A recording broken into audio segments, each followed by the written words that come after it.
Pregame.com.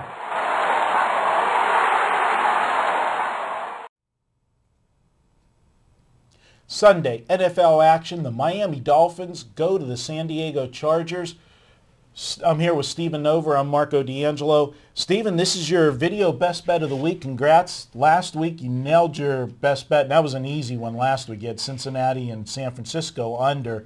Never in doubt. You've got another total for us this week. Yeah, I'm kind of, I won that one, but I'm kind of walking on eggshells because I have another under. And in today's NFL this year, you know, unders, overs usually the way to go. But I like Miami, San Diego under the total in this one.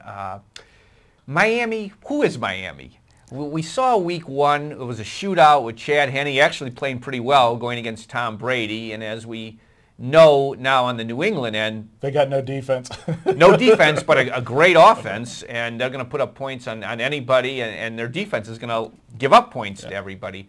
So Miami's defense is not as bad as being perceived. People are still remembering that, odds makers too, and they have, in my opinion, Miami pegged as more as an improved throwing offensive team and down defensively. Miami is the same as Miami before under Tony Soprano. They are a run team. They realize now what New Orleans realized. Reggie Bush, he's not very good. So they have now gone to the rookie Daniel Thomas, who's a pounded between the tackles, inside runner. Henne is not going to, they're not opening the offense for Henne here on the road especially. Aside from Brandon Marshall, he has nondescript wide receiver. So they're an under team, Miami. They're a running team. They're not as bad defensively as perceived. I hope they get Vontae Davis back. He's a pretty good cornerback, although he hasn't played as well as he's capable. And I think Miami's defense is better than it showed.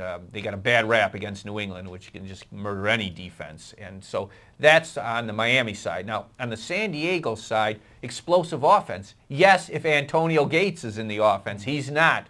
His foot injury has flared up. It was very serious. He's not expected to play. Who replaces Antonio Gates? Randy McMichael.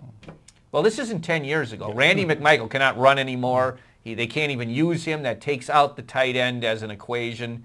Yes, they still have Vincent Jackson, but that's about it. Ryan Matthews is going to be more of an integral part of the offense this year, get more carries. He's not going to be breaking off any 80-yard runs. So I see San Diego as being less explosive. Defensively, they're strong. They were number one in total defense last year. They've improved in special teams where they're not going to give up the number of returns they gave up last year. So I put it all together, Mark. I see an under. Do you see them really improved on the defensive or on the special teams, or do you think the kickoff change rule and that has helped them somewhat? Well, it's definitely helped them, as it's helped everybody. It helps them more because they're weaker in coverage than other teams. And plus, when you think of San Diego under, they had a pretty good kicker, Nate Kading. He's out for the year. Now I believe Nick Novak's their kicker, a journeyman type. Got him from the junk pile heap. So he's not some automatic guy. You talk NFL total nowadays, you miss a field goal. That hurts. Well, I looked at this game. I don't have a strong opinion on this game. I can't argue with you one way or the other on the total.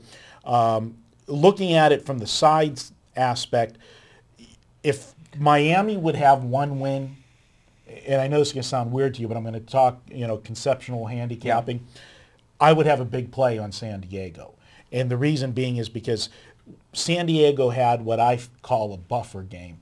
Last week, they returned home off of that game against New England, which, a lot of hype, go in, try to knock off the top dog. Because let's face it, I mean, they might not be the best team in the football right now, but heading into that week, they're the Super Bowl favorites. So they're the top dog. They went into New England, played New England like they always do. You look at the stats, you think they might, that they could have won the game, but somehow New England beats them and covers. They come home. I thought they were in a flat spot last week, playing a team that just absolutely got their doors blown off the week before. How do you get up for, Kansas City when they lost 48-7 to Detroit? I thought they would have a better effort this week off of that scare. I mean, they almost lost last week. That's a wake-up call normally to teams. But I hate going against winless teams because, they're always, they want to get that monkey off their back, and it's still early enough in the season. It's not, tossing the towel type thing, although, Miami's not going to make any run at the playoffs, that's for sure. That's where my thing is. Talking from a standpoint of the line, the line's at 7, but this actually opened higher. Yes. And yes. was bet immediately to the dog. Yeah. So if the wise guys that bet, and we always talk, especially when it's on a dog, if money comes in early, majority of the time you can rest assured that's wise guy money, not the general public, because the general public is not going to tie their money up on Tuesday for a Sunday game. Mm-hmm.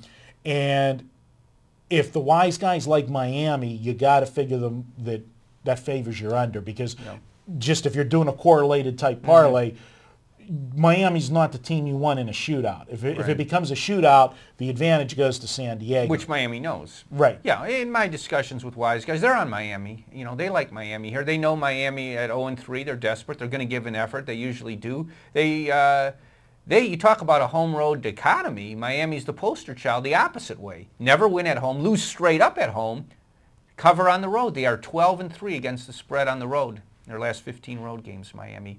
You figure they're going to give an effort. They're going to keep it, close and keep it in check and not go crazy. And they'll probably lose at the end, but they'll keep it close. They'll keep it under. Well, there you go. You want to give us a projected score? Call it San Diego 23-17. All right, there you go. Stephen Nover's official video best bet is the San Diego-Miami game under the total. He's going for 2 in a row on his best bets. We'll see if he gets it. If you're looking for my best bet, it was in a college game. You can check that out at pregame.tv. We're going to come right back with our popular segment, Rants of the Week, where Stephen has a rant and I've got a rant, and we'll be back to talk about that next.